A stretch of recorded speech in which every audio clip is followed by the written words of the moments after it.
Here's what I don't really understand is how we will promote people to be managers and give them all these new job responsibilities and roles and things that we want them to do because we think it's going to be great, and then we don't take away their former job.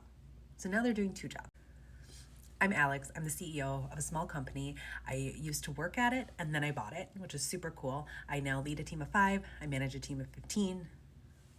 Flip that. I lead a team of 15. I manage a team of 5. Oh, some days, right?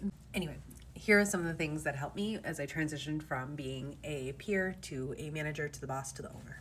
One of the first things I did was make other people managers. It had been a very horizontal, flat organization, and I knew that I couldn't manage all 15 people individually. I wanted there to be a few layers where other people had managers who they could go to for more immediate answers. But the hardest thing is that the work that the other people were doing doesn't stop. So we have to figure out a way to change their role completely in that they can do some of their day-to-day because they're so good at it and you don't want to lose some of that pieces, but you have to make space for them to be able to manage.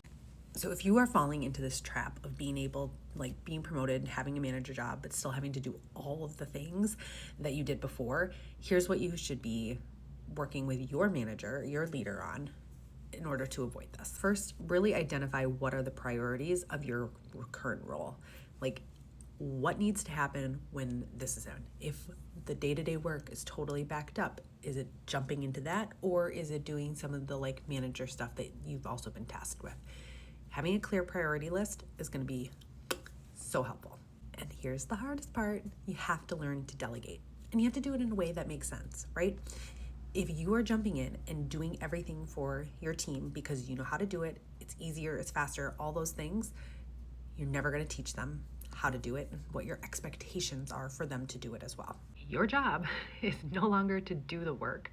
Your job is to make sure the work gets done and that your team is growing alongside. Every time you jump in to do a task that somebody else needs to be doing, you are stealing an opportunity for them to learn, to try it, to grow, all those things. You might also be inadvertently sending them a message saying, I don't trust you. I don't think you can do it.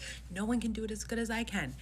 And that's not the message we want to be sending as a leader. You have to figure out a way to let go of some of the doing, working with your leader to make sure that you have it prioritized correctly, and then investing in your team and their development and growing so that they can take on some of those responsibilities and everyone grows together, right? All ships rise.